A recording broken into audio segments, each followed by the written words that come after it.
Good morning all of you. आप सभी को मेरी तरफ से नमस्कार। आज की इस वीडियो के अंदर हम बात करेंगे क्लास +1 केमिस्ट्री के बारे में। केमिस्ट्री के अंदर chapter number 3 classification of element, जिसमें हम बात करेंगे कि मॉडर्न पीरियोडिक टेबल के अंदर एलिमेंट की प्रॉपर्टीज़ के अंदर कैसे चेंज आएगा। तो चलो शुरुआत करते हैं आज की वीडियो की।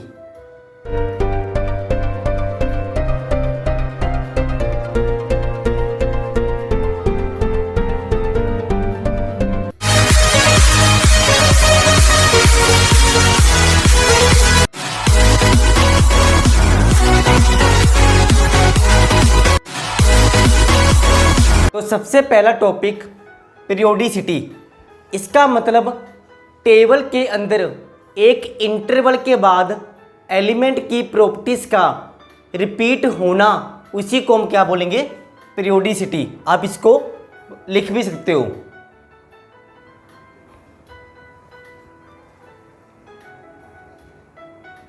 अगर हम इसके कोज की बात करें, इसके लिए कौन सा रीजन होगा, तो आपके पास आंसर आएगा सिमिलर इलेक्ट्रॉनिक कॉन्फ़िगरेशन। कि एक इंटरवल के बाद एलिमेंट की जो कॉन्फ़िगरेशन होगी वो सेम होगी। फॉर एग्जांपल लिथियम के अंदर इलेक्ट्रॉन होंगे 2s1। इसके बाद सोडियम की बात करें तो इसका लास्ट इलेक्ट्रॉन होगा 3s1। मतलब दोनों की इलेक्ट्रॉनिक कॉन्फ़िगरेशन सेम होगी, जिसके कारण एलिमेंट्स के अंदर एक इंटरवल के बाद पीरियोडिसिटी आएगी, और यही इसका कारण और रीजन होगा। अभी हम बात करेंगे एटम की एटॉमिक रेडियस के बारे में। वैसे तो एटम की एटॉमिक रेडियस निकालना इम्पॉसिबल है, क्योंकि एटम का जो साइज होगा वेरी स्मॉल। इसके बाद सेकंड रीजन, इतने सारे एटम में से एक एटम को आइसोलेट करना भी काफ़ी डिफ़िकल्ट होगा। इसके साथ ही किसी भी एलिमेंट के काफ़ी सारे एटम साथ साथ जुड़े होंगे। इसका मतलब atomic radius of one atom is effect by the other atoms. इसके अलावा एटम के न्यूक्लियस के चारों तरफ इलेक्ट्रॉन को फाइंड करने की प्रोबेबिलिटी डिफरेंट होगी, क्योंकि हम ये पढ़ चुके हैं electron also show the wave nature. इसलिए इन सभी के कारण एटम की एटॉमिक रेडियस निकालना डिफ़िकल्ट होगा। इसलिए हम एटॉमिक रेडियस के बदले कोवलेंट रेडियस की बात करेंगे। कोवलेंट रेडियस का मतलब, एग्जांपल देखिए H2, जिसके दोनों एटम आपस में कोवलेंट बॉन्ड के द्वारा जुड़े होंगे, मतलब इलेक्ट्रॉन को शेयर किया होगा, तो इनके बीच में जो डिस्टेंस होगा उसी को हम क्या बोलेंगे, रेडियस। इसका मतलब दोनों के सेंटर के डिस्टेंस को हम कर दें 2 से डिवाइड, मतलब कि दोनों का डिस्टेंस AB, उसको किया 2 से डिवाइड, तो उसको हम क्या बोलेंगे, covalent radius. It is the half distance between the two atom that are bond with each other by covalent bond. अगर हम एग्जांपल की बात करें तो atomic covalent radius hydrogen 37, chlorine 99 and bromine 114 picometre होगी, और 1 पिकोमीटर 10⁻⁻12 मीटर के बराबर होगा। इसके बाद बात करेंगे मेटेलिक रेडियस की। किसी भी एलिमेंट के अंदर सभी एटम आपस में मेटेलिक बॉन्ड के द्वारा जुड़े होंगे, तो उस टाइम किसी भी दो एटम के न्यूक्लियस के सेंटर का जो डिस्टेंस होगा उसका कर देंगे हम हाफ, 2 से डिवाइड। तो उस कंडीशन के अंदर क्या बोलेंगे, मेटेलिक रेडियस। मेटेलिक रेडियस के अंदर जो बॉन्ड होगा उसको बोलेंगे मेटेलिक बॉन्ड। इसके बाद वेरिएशन इन एटॉमिक रेडियस, उसमें क्या चेंज आएगा। सबसे पहले बात करेंगे पीरियड नंबर 2 की। इसके अंदर एलिमेंट होंगे lithium, beryllium, boron, carbon, nitrogen, oxygen, fluorine. सबसे पहले लिथियम टू नाइट्रोजन, इसमें क्या होगा, डिक्रीज इन एटॉमिक रेडियस, क्योंकि जैसे लिथियम से नाइट्रोजन तक जाएंगे तो इफेक्टिव न्यूक्लियर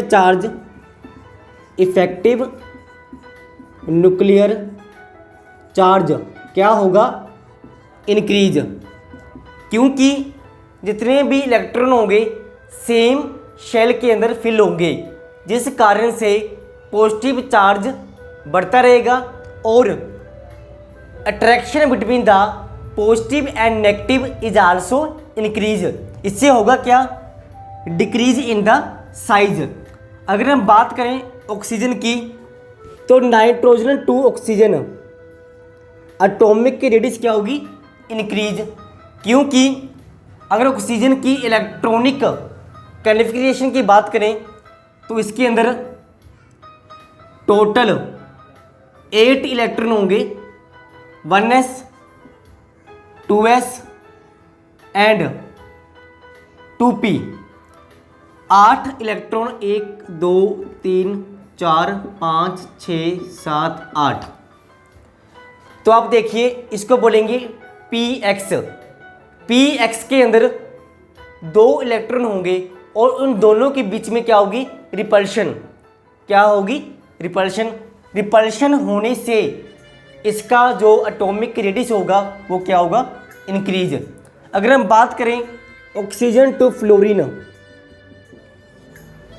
फ्लोरीन के अंदर एटॉमिक नंबर 9 होगा, लेकिन इस कंडीशन के अंदर रिपल्शन इफेक्टिव न्यूक्लियर चार्ज से कम होगी। फिर सुनिए, इस कंडीशन के अंदर repulsion between the electron is less than the effective nuclear charge, क्योंकि oxygen to fluorine effective nuclear charge भी होगा इंक्रीज, इसलिए oxygen to fluorine decrease in the atomic radius. इसके बाद वंडरवॉल रेडियस। आपने सुना होगा कि जितने भी नोबल गैस होंगी उनके बीच में कोई भी बॉन्ड नहीं होता, उनका जो डिस्टेंस होगा काफ़ी होगा। उस कंडीशन के अंदर किसी भी 2 एटम के बीच के डिस्टेंस को अगर हम कर दें 2 से डिवाइड, तो उस डिस्टेंस को हम क्या बोलेंगे, वंडरवॉल रेडियस। इसका मतलब नोबल गैस की रेडियस सबसे ज़्यादा होगी। अगर हम फ्लोरीन टू नियोन की तरफ जाएं तो नियोन की रेडियस फ्लोरीन से क्या होगी, ज़्यादा, क्योंकि इनके बीच में कौन सी फोर्स होगी, weak van der Waals force. Variation in group की बात करें तो ग्रुप के अंदर lithium, sodium, potassium, rubidium, caesium. Down the group atomic radius क्या होगी, increase, because electron are add in new shell. इससे क्या होगा, इफेक्टिव न्यूक्लियर चार्ज डिक्रीज और इलेक्ट्रॉन एंड प्रोटॉन की जो अट्रैक्शन होगी वो कम होगी, जिस कारण से atomic radius down the group increase होगी। आयनिक रेडियस, इसका मतलब किसी एटम में से अगर हम इलेक्ट्रॉन को कर दे रिमूव, तो उसके ऊपर पॉजिटिव और नेगेटिव चार्ज होगा। पॉजिटिव को बोलेंगे हम कैटायन और नेगेटिव को क्या बोलेंगे, अनायन। किसी एटम में से इलेक्ट्रॉन निकालने से उसकी जो रेडियस होगी वो कम हो जाएगी एटम के मुकाबले में। लेकिन अगर उसके अंदर इलेक्ट्रॉन को ऐड करेंगे तो उसकी रेडियस एटम से क्या होगी, ज़्यादा, क्योंकि उसके अंदर electronic repulsion as compare to atom ज़्यादा होगी। इसके बाद देखिए आइसो इलेक्ट्रॉनिक आयंस, जिसका मतलब जिसके अंदर नंबर ऑफ इलेक्ट्रॉन क्या हो, नंबर ऑफ इलेक्ट्रॉन सेम हो, उसे हम क्या बोलेंगे, iso electronic ions. For example की बात करें, oxygen 2 negative and fluorine negative 1, दोनों के पास 10 इलेक्ट्रॉन होंगे। इलेक्ट्रॉन कितने होंगे, 10। और प्रोटॉन की बात करें, इसके पास होंगे 8, इसके पास होंगे 9। तो इफेक्टिव न्यूक्लियर चार्ज फ्लोरीन का ऑक्सीजन के मुकाबले में ज़्यादा होगा। इसका मतलब फ्लोरीन की atomic radius ionic radius oxygen से कम होगी। जितना इफेक्टिव न्यूक्लियर चार्ज ज़्यादा होगा उतनी ही अट्रैक्शन ज़्यादा होगी और रेडियस कम होगी। इसके बाद आयोनाइजेशन एंथैल्पी, जिसका मतलब कोई भी आइसोलेटेड एटम मतलब काफ़ी सारे ग्रुप ऑफ एटम में से एक एटम को अलग करना, उसके बाद उसके आउटर मोस्ट शेल के अंदर जो इलेक्ट्रॉन होगा उसको निकालने के लिए जो एनर्जी हम देंगे उसी को क्या बोलेंगे, ionisation enthalpy. The amount of energy required to remove the outermost shell electron from the isolated atom is called ionisation enthalpy. उसके बाद सक्सेसिव आयोनाइजेशन एंथैल्पी, इसका मतलब फॉर एग्जांपल आपने किसी एटम में से 1 इलेक्ट्रॉन को रिमूव किया, उसके लिए जो एनर्जी आपने दी उसको बोलेंगे IE1। इसके बाद इसमें से सेकंड इलेक्ट्रॉन को रिमूव किया तो इसे हम क्या बोलेंगे, I2। इसी तरह से जब आपने तीसरा इलेक्ट्रॉन रिमूव किया तो उसे हम क्या बोलेंगे, IE3। पहले इलेक्ट्रॉन के लिए IE1, second IE2, third IE3। अगर हम तीनों को कंपेयर करें तो तीनों में से IE3 सबसे ज़्यादा होगा, क्योंकि पहले इलेक्ट्रॉन को निकालने के लिए एनर्जी कम देनी पड़ेगी। जैसे ही हम दूसरा इलेक्ट्रॉन निकालेंगे तो उसके ऊपर इफेक्टिव न्यूक्लियर चार्ज ज़्यादा होगा, मतलब नंबर ऑफ इलेक्ट्रॉन तो कम होंगे और प्रोटॉन तो उतने ही होंगे, जिससे इफेक्टिव न्यूक्लियर चार्ज बढ़ेगा। और जितना इफेक्टिव न्यूक्लियर चार्ज ज़्यादा होगा उतनी ही एनर्जी देनी पड़ेगी, मतलब IE3 IE2 से और IE2 IE1 से बड़ा होगा। और ये एनर्जी कौन कौन से फैक्टर के ऊपर डिपेंड करेगी। सबसे पहले एटॉमिक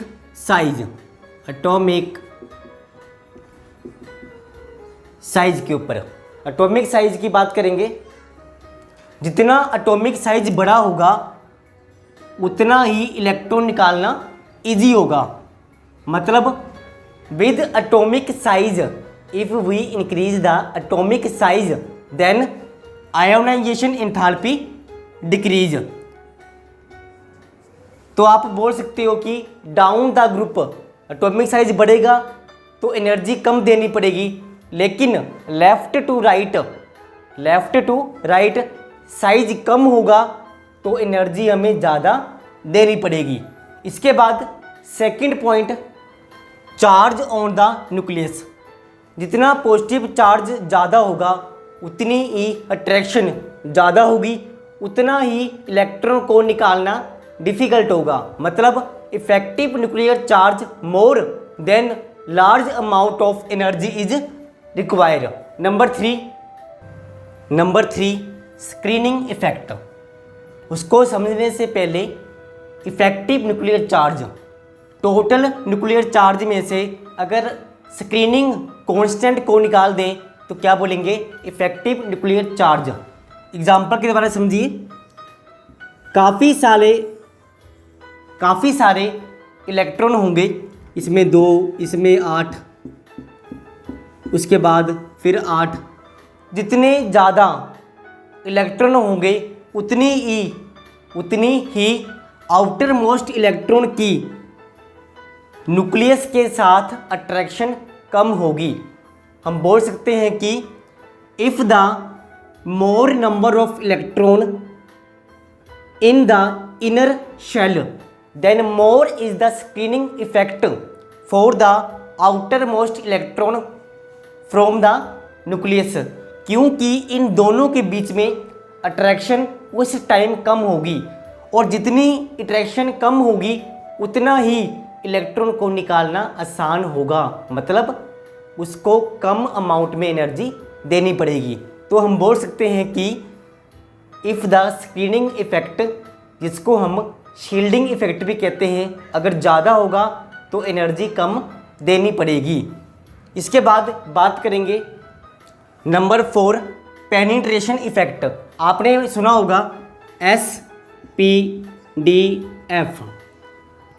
इन सभी में से S की पेनिट्रेशन इफेक्ट सबसे ज़्यादा होगा बाकी के मुकाबले में, क्योंकि जब इलेक्ट्रॉन को फिल करेंगे तो सबसे पहले S के अंदर फिल होंगे और लास्ट में F के अंदर।